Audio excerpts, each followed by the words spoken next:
Taiwan's military prepares to create new brigades to defend the western coast of the country against Chinese aggression. 13 years of data. Taiwan police suspect a government employee of leaking highly sensitive information. Taiwan passes a new climate change bill. We speak to the Taiwan Climate Action Network to find out more. Plus, a temporary ban on some crab fishing in Taiwan has come to an end. But has it helped stocks recover?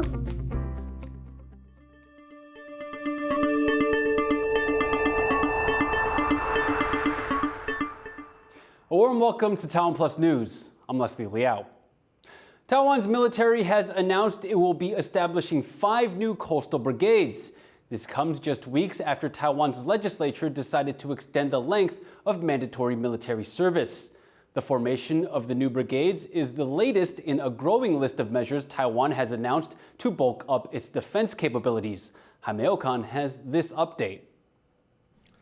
As China continues to increase its military pressure on Taiwan, the country continues to prepare its combat readiness. There's been a greater emphasis on areas like urban warfare training and enhancing its anti-air defenses. Now, Taiwan's military has announced further plans to secure the island nation's shorelines. On Tuesday, the Defense Ministry announced it will be creating 5 new coastal defense brigades stationed in the country's north and south. The military says these bases will boost the combat abilities of the next wave of conscripts, which recently had training extended from 4 months to a year, starting in 2024. 因应敌情威胁以及国土防卫作战的需求，在民国113年前，逐次的来编成5个步兵旅，平时担任新兵训练的任务，战时则担任守备任务。2 brigades will be stationed in the northern city of Taoyuan and Miaoli County. The other 3 will be down south in Jiayi County and the cities of Tainan and Kaohsiung. Security experts say that positioning these bases along the western coast of the country is key to defending against a potential invasion from China. 解放军他们会进攻会登陆的，西部是首当其冲的一个区域，所以会优先在这个地方的建立他守备的兵力。 The announcement of the new brigades comes only a day after Taiwan's military reported 57 Chinese warplanes operating close to the country's borders. Taiwan condemned China's actions, which are the second large-scale exercises nearby in less than a month. Beijing claims the island nation as part of its territory and has not ruled out the use of force to bring Taiwan under its control. Analysts say that these kinds of actions, particularly in the skies above Taiwan, are an unnecessary escalation of an already volatile situation. And I think it's absolutely necessary that we pay close attention to what China is doing, and we condemn this behavior as what it is, which is a military pressure campaign in violation of international norms. The new coastal brigades are the latest in a series of moves designed to secure Taiwan's borders. And as China seems set to continue ramping up its military presence in the Taiwan Strait, neither side wants to be the first to let down their guard. Rick E. and Hameokan for TaiwanPlus. A Chinese invasion of Taiwan would fail, but there would be huge costs to all sides. That's according to war games run by a Washington, D.C. think tank.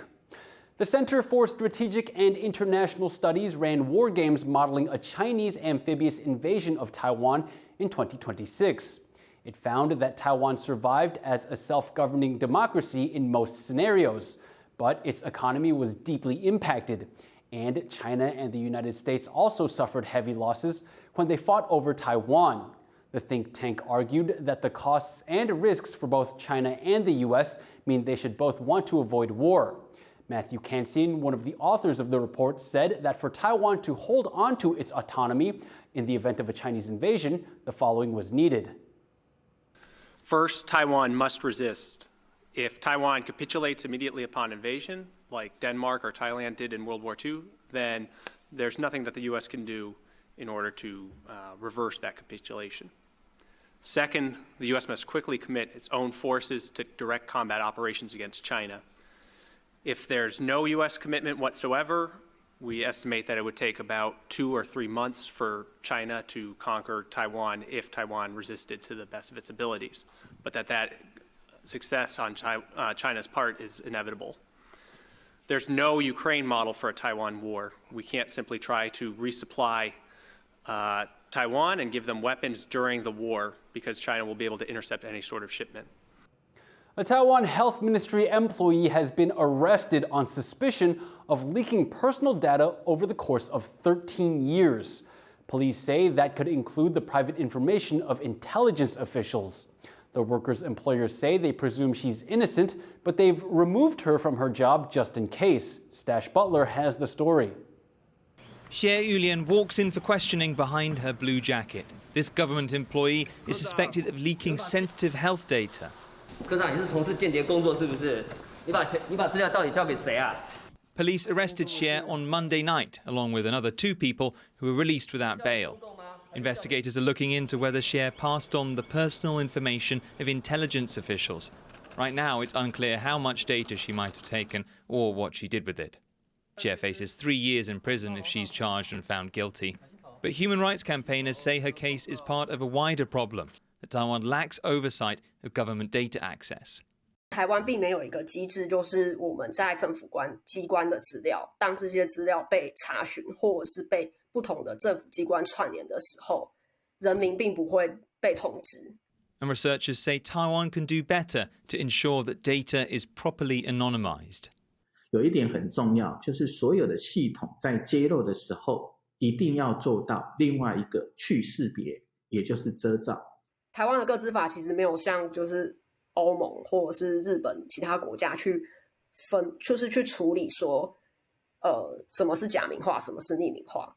欧盟跟日本的标准是只有到匿名化才是所谓的去识别化，但是在台湾我们常讲的去识别化，常常都只有假名化。Taiwan focuses much of its energy on cyber threats originating outside its borders. But this case shows that without proper controls, there are substantial risks coming from within them. Klein Wang and Stash Butler for TaiwanPlus. Taiwan has passed a new climate law. The bill aims to bring the country in line with international commitments to reduce planet-warming carbon emissions. Sally Yensen spoke to Zhao Jiawei of the Taiwan Climate Action Network about what the new legislation means for Taiwan and the future of life on Earth. So this Climate Change Response Act, it's been a while in the making, and why is the passing of this act such a big deal? This revision of the Climate Change Act, it has set out the legally binding net zero target, so that's a very important step. And also it proposed a new governance structures for the climate change issue, because traditionally the old climate change issue was kind of like a view as a authority of the Environmental Protection Agency, which did not have enough power to ask other ministries to promote, to prioritize the climate change issue. This isn't Taiwan's first climate act. What is the difference? What are the major differences between this bill and the old Greenhouse Gas Reduction Act from 2015? It did not have enough ambitions in terms of the long-term target, and the enforcement of that law is pretty weak because they don't have a strong governance structure. It did not consider too much about the adaptation issue, and for the past 7 years, we find out that Taiwan have facing several extreme events. We have to enhance our adaptation policy. So by this revision, we also add these elements about the adaptation in this new Climate Change Act. Finally, what do you feel is still lacking from this act? The first one is that it did not mention about the fossil fuel subsidy removal or fossil fuel subsidy reform. I think this is a very key element of the global climate policy, but the government did not take that into consideration. The second one is that we find out that the Ministry of the Finance, they avoid their responsibility to have a green green fiscal reform. The last one is that we find out that citizen lawsuit, climate lawsuit is a very important mechanism that make sure that all the authority and all the emission source, they have to fulfill their responsibility to lower the emission. But in this revision, we find out that in the meantime, the government don't have this kind of institutional capacity to have these kind of mechanisms. That was Sally Jensen speaking to climate expert Zhao Jiawei about the passing of Taiwan's new Climate Change Response Act earlier today. Taiwan's legislature has passed an amendment to national property law that aims to fight real estate speculation. But while advocates for housing reform believe it's a good first step, it may not be enough to solve the country's housing crisis. Yu Jinghuang has more. 条文修正通过。 A moment that many hope will change Taiwan's overheated property market. The country's legislature passing new rules designed to curb speculation. Taiwan's housing market took off during the COVID-19 pandemic, with loose monetary policy around the world making it easy for people to take out big loans. But the rapid increase in prices also saw many buying houses only to sell them on a few months later. The government hopes the changes to the existing Land Rights Act will clamp down on such practices. 这次修法的重点包括：一、禁红单、断烘台，限制预售屋与新成屋的契约让与或转售；二、罚到无利可图，炒作重罚，最高罚5000万；三、公众参与与监督，检举遏制炒作，给予奖励；四、预售屋更透明。 解约申报、限期登录；五、防司法人炒宅，许可合理使用，禁止短期交易。 The amendment has been welcomed by organizations advocating for housing reform, and they are closely watching how it will work in practice. 这一次三读通过的条文里面，绝大多数的条文都不会立即实施，也没有写实施日期。那是因为内政部它必须要去制定相关的执法。 跟一些平台的建制，这个执法它的内容跟它的时程是我们需要关注的。While it may curb property speculation, the amendment to the Land Rights Act may not be of much use to those wanting to get onto the property later. Taiwan's average house price-to-income ratio is 9.58, meaning the average person would need to work for 9 years without buying anything else to buy a home. That's the ninth worst ratio in the world. 那对于很多青年来说，他其实就是买不起房子。对，那打炒房只是让他买不起的房子不要再继续往上炒。所以接下来其实也包含的租屋市场，比方说透过囤房税、租屋登录等等的模式，其实它是对于青年来说更实际的改革方案。As it stands, the amendment is certainly welcome news for potential home buyers. But it doesn't provide a quick fix for Taiwan's sky-high house prices. Patrick Chen and Eugene Huang for TaiwanPlus. Taiwan's President Tsai Ing-wen has called on a group of visiting German politicians to help maintain regional order. 10 lawmakers from Germany's Free Democratic Party are in Taiwan on a 4-day trip, a visit that Beijing has already criticized. As well as meeting President Tsai, the delegation is also set to visit Hsinchu Science Park in northern Taiwan, a hub for the country's semiconductor industry. Speaking at Taiwan's presidential office, the German delegation's leader said Russia's invasion of Ukraine was a wake-up call and a key motivation for their visit to Taiwan. And so for us, it's very important. That's the reason why we come to your country, to your wonderful island, to say the world that we stand close together as democratic states. A months-long ban on the catching and selling of fertilized crabs in Taiwan has come to an end. Ryan Hill-Kilpatrick has this report. Back on the menu. After a 5-month-long moratorium, spawning crabs can be caught and sold again in Taiwan. Annual crab hauls had sunk to less than a third of what they were 15 years ago. So catching them was banned in August to help their numbers recover. In New Taipei's Wanli district, a center of the trade, it's hoped that the short-term solution can help local fisheries thrive again in the long term. 现在的资源越少，它不是只有螃蟹越少，它是比如说连锁管它也变少了，白带鱼也变少了，甚至有些鱼它已经几乎快没了。 Offshore fishing vessels were prohibited from bringing to port 5 crab species carrying fertilized eggs. If caught inadvertently, they had to be returned to the sea. Violators faced heavy fines. 开始发起的时候，当然有很多人反对啊，大家说抓回来为什么要把它丢下去啊？这个回来可以卖钱啊，为什么要丢回去？大家会想说啊，其他的鱼没有人丢，为什么只有我们丢？这个是比较不平衡的地方啊。其他也没有说啊，母的鱼不能抓。Similar bans are already in force in other countries like Japan, the Philippines, and parts of Australia and the US. 像美国的密西西比或是马里兰，他们都有全年禁捕开花母蟹这样子的规范。那像日本的松叶蟹的话，它有特别规范，每年大概3月到11月才可以捕松叶蟹，那其他时间就是禁捕的。那因此每个国家针对不同的物种，它都有一些开花母蟹的规范方式。In Taiwan, some are calling for the seasonal ban to be extended year-round. 我们希望我们的行业啊，能够一代一代的相传下去，不是说我们这一代做完就好了。几十年后，我们还有螃蟹抓，我们还有螃蟹吃，这是我们最大的愿望。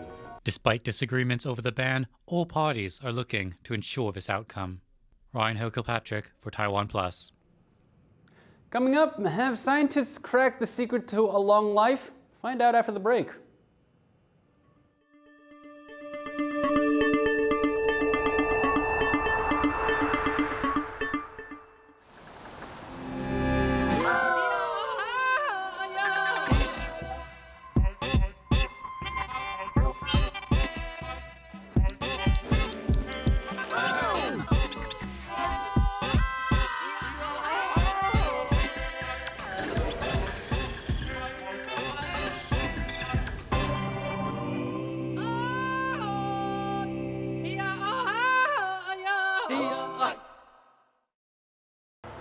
Thanks for watching Taiwan Plus. For more great stories from Taiwan and around the world, please download the Taiwan Plus app.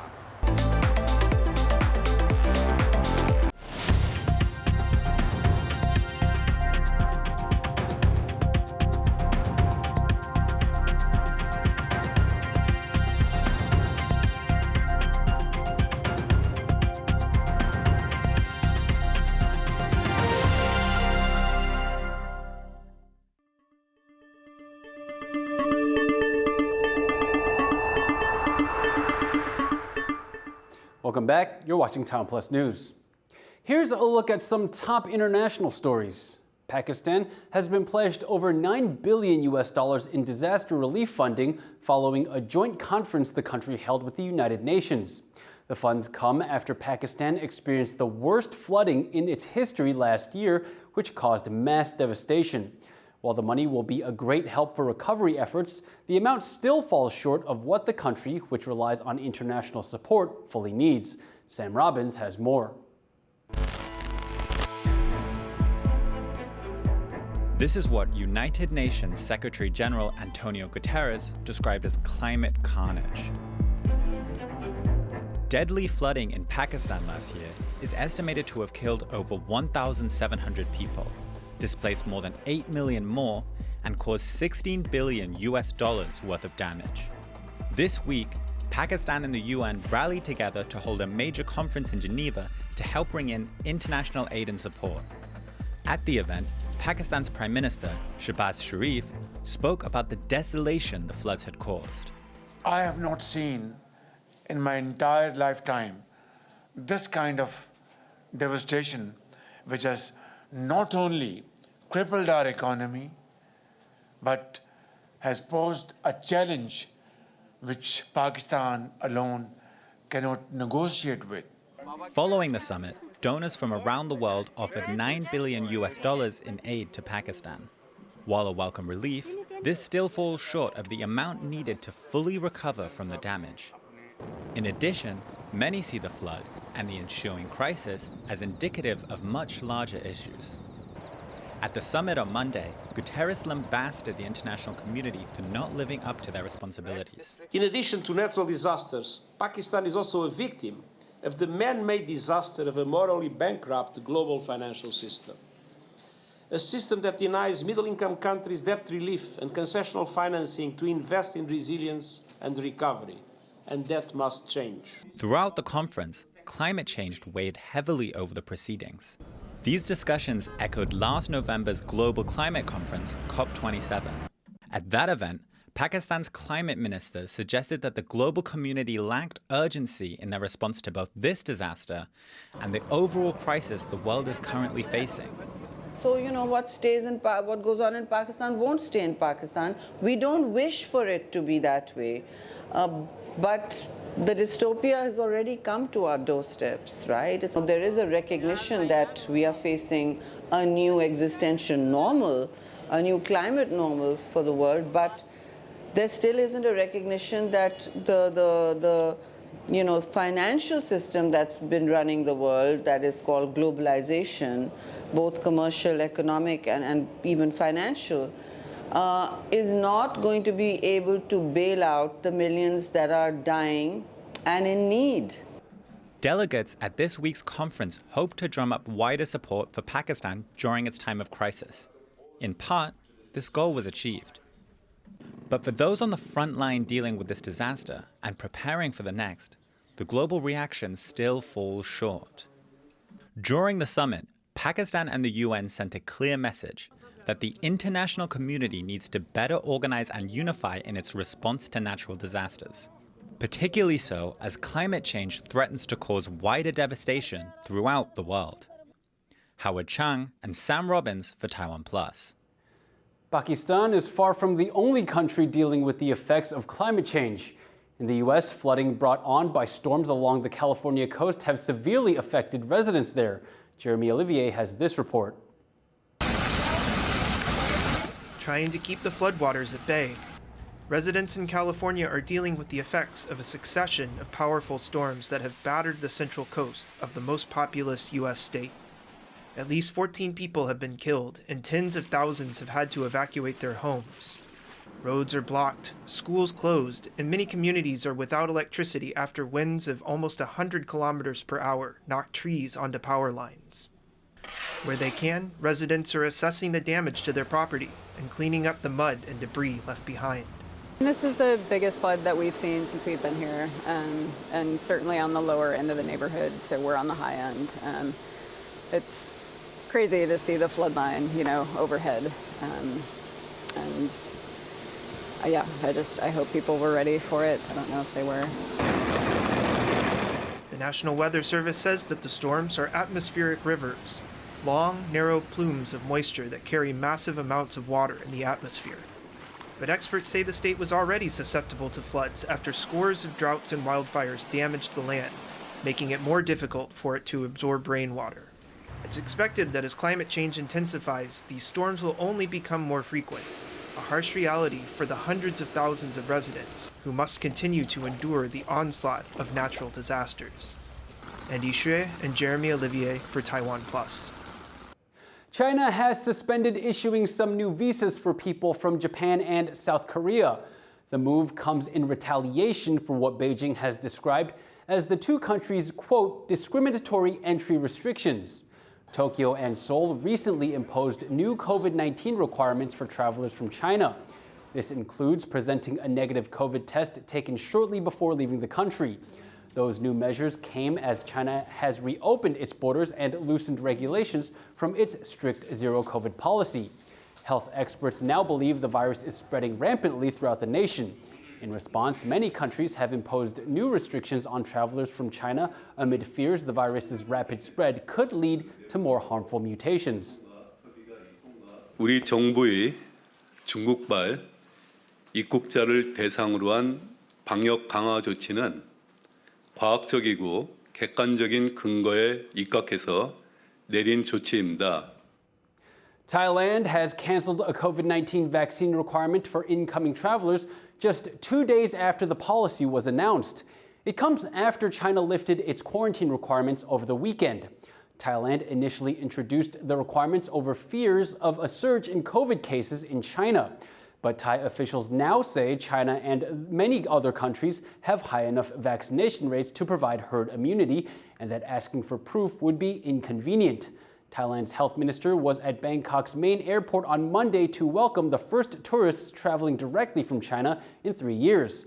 Thailand is one of the top destinations for Chinese tourists, who accounted for nearly a third of visitors to the country in 2019. Throughout China, there have been long queues of people waiting to get new passports as citizens join the rush to travel abroad once again. Monday was the first working day for China's immigration agency after the country relaxed its COVID-19 restrictions. Many people in China haven't traveled abroad for 3 years due to the country's strict quarantine requirements for incoming travelers. One travel agency said outbound flight bookings had soared by more than 250% compared to the end of 2022. Top destinations for Chinese tourists include Singapore, South Korea, Japan, and Thailand. A new study at Taiwan's National Yangming Jiaotong University has found a link between eating less and living longer. The team behind the research extended the lifespan of roundworms from 2 weeks to up to a month by feeding them less. The team says this is because restricting food helps cells renew themselves through a process called autophagy. The researchers hope their work will help develop new anti-aging medicines and maybe even medicines that slow aging without the need to diet. Thank you for watching TaiwanPlus News. Remember to download the TaiwanPlus app for more stories from Taiwan and around the world. Finally today, we leave you with images of the Ocean Race 2023 starting from Alicante, Spain. I'm Leslie Liao. Take care and see you next time.